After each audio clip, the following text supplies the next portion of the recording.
आपका हिस्ट्री में आपने टॉप किया. हाँ जी. History seems to be very boring. Maximum aspirant अगर आप इससे किसी से भी पूछोगे किसी भी स्टेट सर्विस वाला भी होगा तो विल से कि यार हिस्ट्री बहुत ज़्यादा बोरिंग है.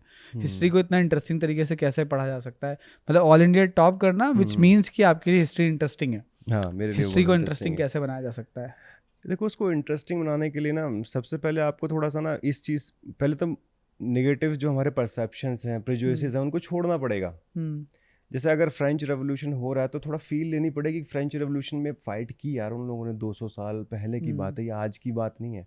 Today if you and me are talking about equality, it's just more of a fashion.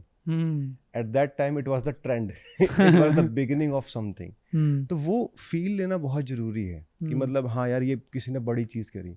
या अगर किसी ने रिवोल्ट ऑफ 1857 किया तो सोचो ना कि टुडे वी मे से भाई it was violent but it was for the sake of defending their own country, है ना. कि एक लेवल तक उन्होंने अपने अपने एरियाज के लिए तो फाइट किया ही किया.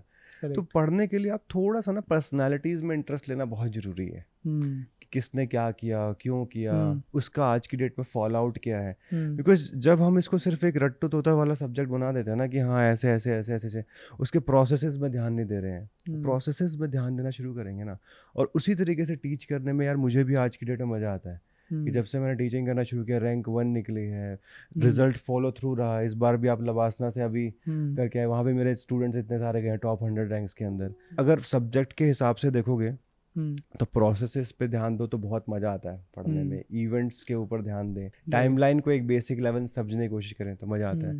लेकिन देखो यूपीएससी एग्ज़ाम में थोड़ा सा अलग तरीके से भी पढ़ना पड़ता है. कि जैसे अगर आप मेंस में आंसर राइटिंग कर रहे हो तो सिर्फ प्रोसेस से कुछ नहीं होने वाला. आपको आंसर राइटिंग का तरीका सीखना पड़ेगा कि हिस्ट्री में क्या है. थोड़े से हैवी वर्ड्स को पकड़ना सीखना पड़ेगा. ठीक है. लेकिन अगर कोई एक बेसिक आपके सब्सक्राइबर हैं जो जानना चाहिए कि इसको इंटरेस्टिंग कैसे बनाए, तो थोड़ा टाइम दे के पढ़ो. हिस्ट्री बुक ऐसी नहीं कि एक दिन में आप पढ़ के पूरा उसको एंजॉय कर पाओगे. वो थोड़ा थोड़ा करके पार्ट्स में डिवाइड करके पढ़ो. और आज की डेट में देखो इतनी ज़्यादा विजुअल एड्स आ गई हैं. पहले तो हम पढ़ते थे सिर्फ बेसिक एनसीईआरटी से, उसमें वो भी कॉपीड होती थी तो उसमें दिखता भी नहीं था डायग्राम के कहाँ जा रहा है टाइमलाइन में. आज की डेट में यार इतने अच्छे अच्छे वीडियोस हैं, हिस्ट्री चैनल, ये वो. जैसे मैं अपने स्टूडेंट्स को खुद बोलता हूँ, अभी नेपोलियन मूवी आने वाली है, रिलीज़ होने वाली है. कल ही मैं पढ़ा रहा था, मैंने कहा यार एक बार जाके देखना. सही है. तो आज की डेट में यार हर सब्जेक्ट को इंटरेस्टिंग बनाने का तरीका आ गया है. Like even for conversation podcast इतने फेमस हो गए हैं. हाँ, हर कोई बोलता है कि किसी के पास आज की डेट में अटेंशन स्पैन नहीं है. मैं कहता है फिर लोग पॉडकास्ट कैसे सुन लेते हैं. करेक्ट. Long form. हाँ, ये लॉन्ग फॉर्म कंटेंट आप कर रहे हो ना, and people are enjoying this also. तो वही चीज़ हिस्ट्री में भी है. अगर विजुअल एड साथ में आती है, प्रोसेसेस के ऊपर फोकस करने लगते हैं, प्लस अननेसेसरी एक्सपेक्टेशन नहीं लगा के बैठते एक सब्जेक्ट से. बिकॉज इंडिया में देखो हर चीज़ ना इकोनॉमिक्स से जुड़ी होती है. कोई कोडिंग करना बचपन में शायद कई बार इसलिए सीखता है कि इससे शायद बहुत बड़ा कुछ बन जाएगा. हिस्ट्री में कोई किसी को पता ही नहीं करना क्या आगे. करेक्ट. तो वो चीज़ इंडिया में हिस्ट्री आर्ट्स को भी और साइंस दोनों को रोकती है. मैंने भी यार देखो इंजीनियरिंग बैकग्राउंड से हो, तो हम भी ये कहते हैं हिस्ट्री इज़ वेरी बोरिंग. मतलब it was a clichéd thing कि ये मत पूछो, वो मत पूछो. कोई भी नेशनल लीडर की बात कर लो तो हम जैसे 15 अगस्त पे उनका बात कर रहे हैं, अगर ये कौन थे. It happens to majority of the people. But एक बार जब उनमें इंटरेस्ट लेना शुरू करते हैं तब समझ में आता है कि नहीं यार, वल्लभ भाई पटेल जी ने जो काम किया ना हम लोगों के लिए, वो और कोई नहीं कर पाता. वो रिस्पेक्ट आती है, उनके बारे में पढ़ते हैं, फिर कुछ कुछ इंटरेस्टिंग चीज़ें निकल के आती हैं हर चीज़ में से.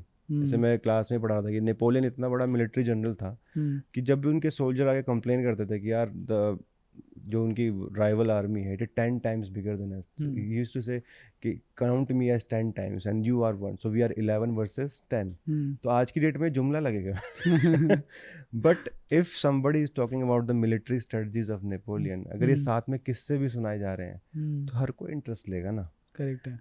तो ये चीज़ें यार मेरे ख्याल से करनी चाहिए, और धीरे धीरे करके हमें अपनी हिस्ट्री में आई वुड से इंटरेस्ट लेना चाहिए. गांधी जी यही चीज़ बोल के गए थे, अगर अपना कल्चर, अपनी हिस्ट्री छोड़ दोगे तो you will be people without roots.